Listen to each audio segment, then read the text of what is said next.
everyone, and welcome to the show, Getting Fit, Fine, and Fabulous with Renee. On the show with us today, we have a wonderful person here who is going to explain a lot of things to us about mental health, turning lemons into lemonade, and how to become more and more successful in your life because saying no and failing is not an option. Welcome to the show today. We have Dr. Sheila Williams with us. Thank you. I'm happy to be here. Wonderful to have you with us. And what is the name of your book? The title of the book is My Mother's Keeper. My Mother's Keeper. And why is your first book written and entitled My Mother's Keeper? Well, I chose the title of the book because that is exactly who I was. I was my mother's keeper. I took care of my mother from the time I was about 5 years old until she passed away. Okay. So she suffered from clinical depression. For over 20 years, we did not know what it was. We just knew that my mother was very different. At first, I didn't know that she was different, but eventually, by the time I got to middle school, I realized that she was not quite the same as other mothers, other parents in the neighborhood. And we took her back and forth to the doctor, but she was not appropriately diagnosed with the clinical depression until I was in my mid-20s. Oh, wow. Wow, that had to be a struggle in and of itself, right? Once you kind of realized that something was a little bit different that's going on here in my own household. Right. So, you know, as a small child, how did you handle that? What did you do to get past, you know, to get to from point A to point B every day? Well, you know, sometimes when you are in a situation, you don't realize exactly what the situation is. You feel that it is a norm. Right. So within our household, it was a norm. So, you know, it was some days that she would feel like opening the blinds or being very engaged, and then other days she wouldn't get out of bed. So it immediately, you know, required me to be very independent and very responsible at a very early age because I did not know if my mother was going to make me breakfast or I was going to have to pour a bowl of cereal. So I became very resourceful and very independent at a very early age. And as you mentioned earlier, rather than looking at it as lemons, you know, you look at it as lemonade. So it caused me to be very independent and very intrinsically motivated. So I found it not a struggle necessarily, but it was challenging at times because she was not always actively engaged and just didn't feel like it. No, I'm sure it didn't. And you know, you can expound a little bit on what clinical depression actually means because people don't really know that it is a serious disease. Oh, very much so. It really is. Very much so. It can manifest as with my mother. Clinical depression can be very different from one person to the next. There are various stages of the depression or the cycle. You know, you may be in a depression for 2 or 3 days and come out of it, or it may last for years or a lifetime. Right. Some people are able to manage depression just by seeing a therapist, a mental health professional. Others are required to see a mental health professional and get medication. And then there are times where it is very, you know, a person can be so deep in their psychosis or their depression that it is required for them to be hospitalized. So that is why we have mental health facilities and institutions, or someone may have to be Baker acted or signed in for whatever reason for 3 to 5 days or even longer, depending on the level of the psychosis. But with my mother, she... again, it wasn't diagnosed. So her depression, and a lot of times this is the same case with other people who suffer from clinical depression, it may manifest itself as if it's a physical disability. And that is what happened with her. She would complain of backaches and stomach ache or headaches. And it was just like she hurt all over. So she just lacked energy. So that's a lot of times why she stayed in bed, not very much socializing with others, because it manifested itself in a physical form. So when we went to the doctor to get her diagnosed, back and forth, they would give her muscle relaxers or pain medication, or you know, some kind of medication to sedate her stomach or whatever it was to treat the symptoms and not necessarily what the problem was. So it wasn't until, like I said, 25 or so, 24, 25 years old I was, that she was appropriately diagnosed with the clinical depression. Right. Yeah, I think that, like you said, there, depending on where we are in life, there just isn't enough research done Right. for certain symptoms and certain diseases Right. that are out there. Right. And then in time, we begin to come into Right. what it could be. It becomes recognized as a disease, as something that a lot of people are living with. Right. And like you said, day to day, everybody reacts differently That's true. to everything. And I think at one point or another, we can all say we were depressed. Or Right. but it just really depends on what you're going through and where you are on those levels of hormones and getting treatment and Right. how receptive you are. Right. That's as so well. true. Yeah. That is so true. Well, hang in there with us, everyone. We have Dr. Sheila Williams with us here today, and she is going to further tell us a little bit more about her journey and why she is the motivating speaker that she is today. Thank you.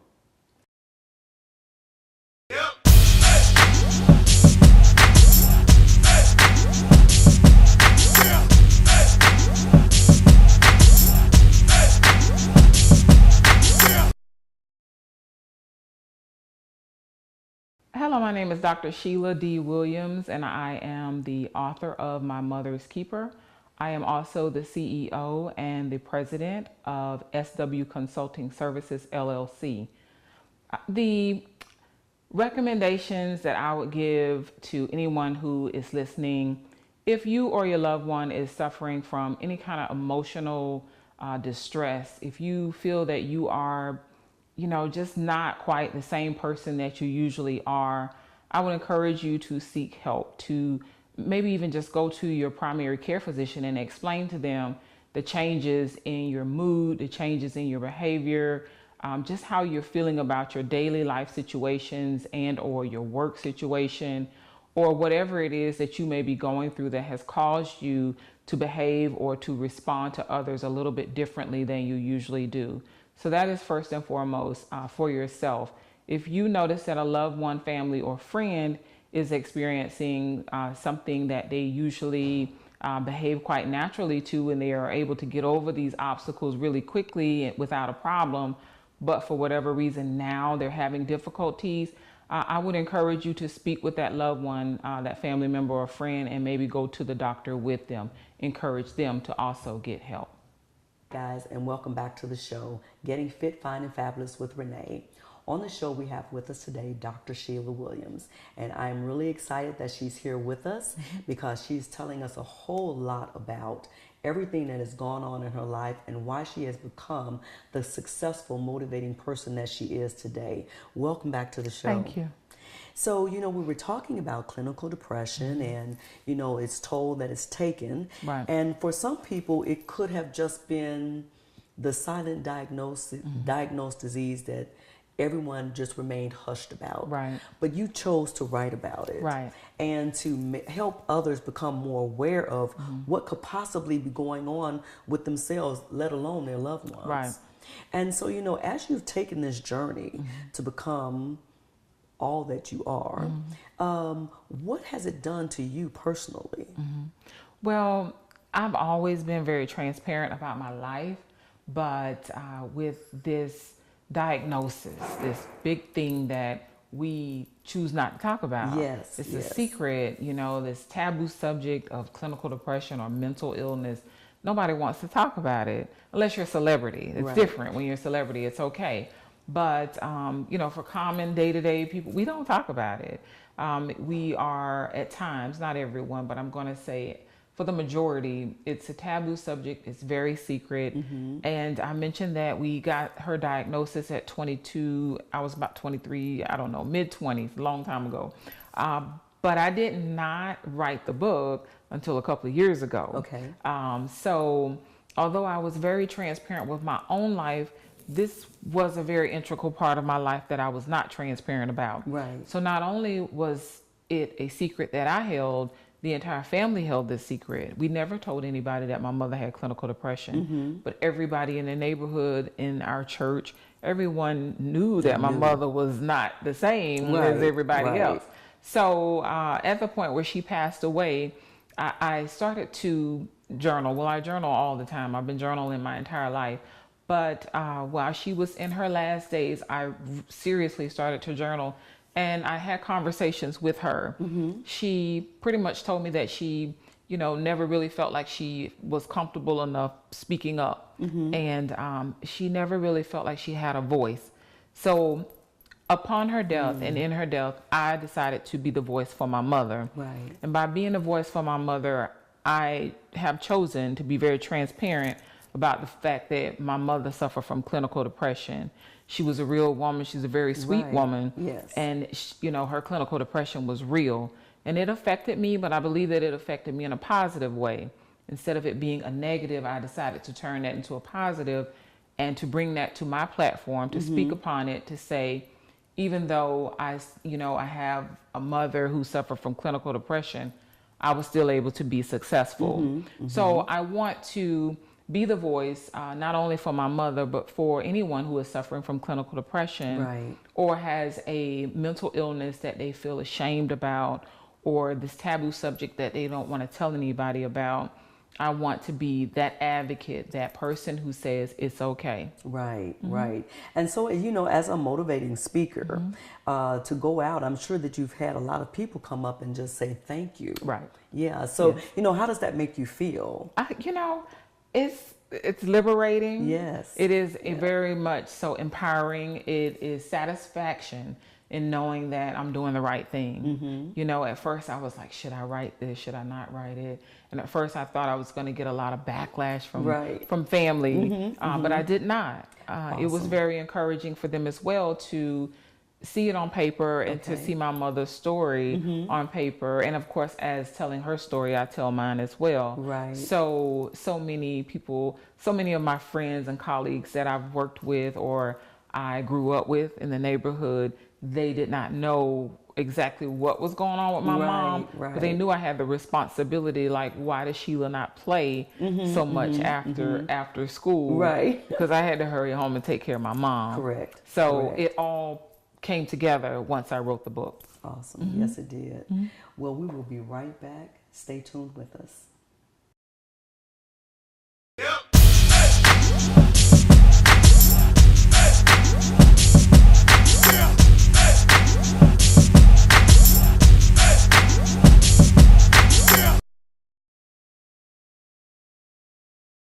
Hello, my name is Dr. Sheila D. Williams, and I am the author of My Mother's Keeper. I am also the CEO and the president of SW Consulting Services, LLC.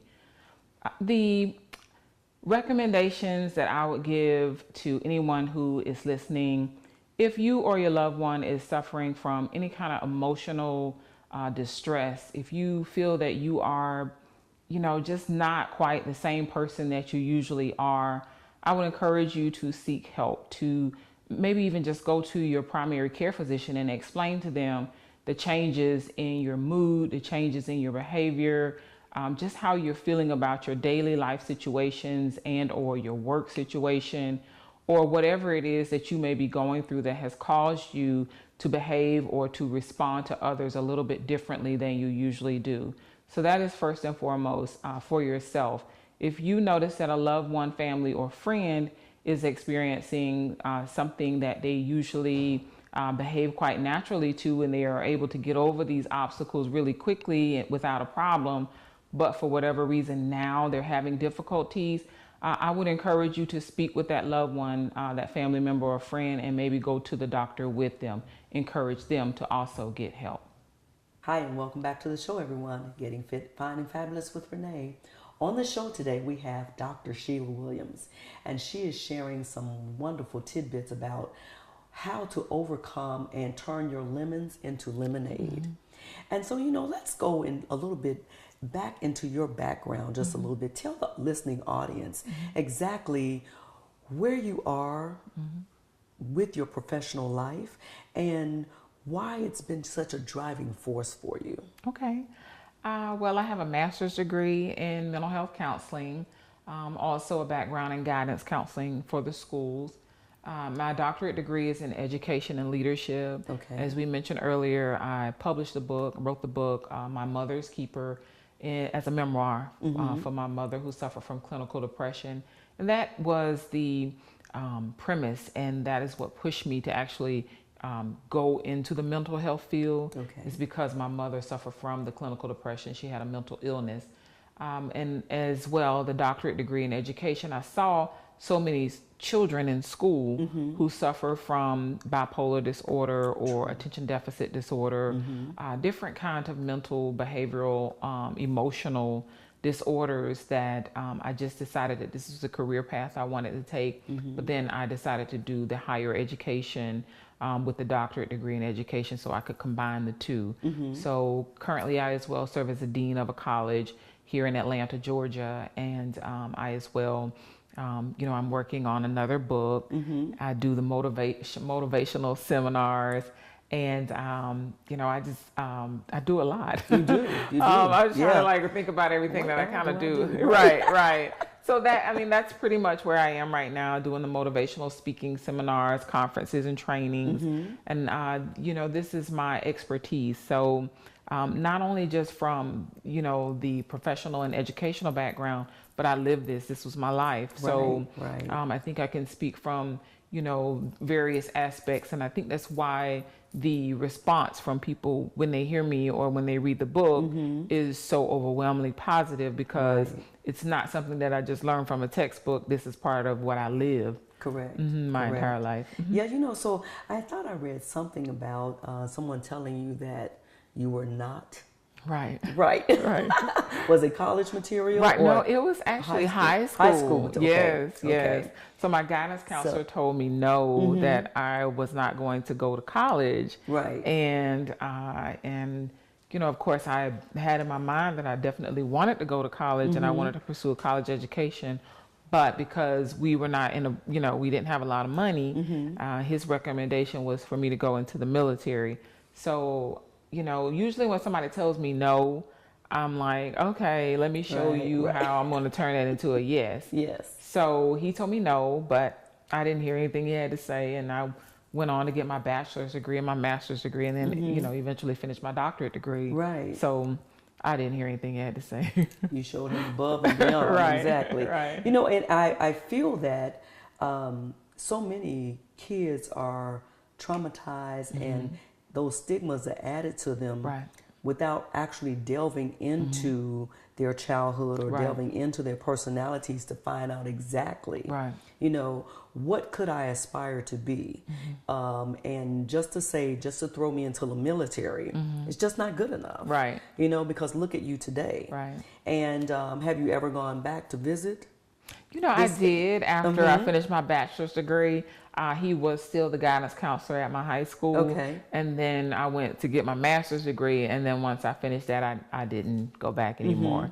So I believe he's long retired by now. Probably I'm so. sure. Yes. And so now, even based on that, when you're going into the school system, does it help you to see kids a little bit differently, or does it, does it open up, you help to open up their world? Right. Where someone tried to shut yours down. Exactly. It's so easy to be pessimistic as opposed to optimistic. That's just the nature of people.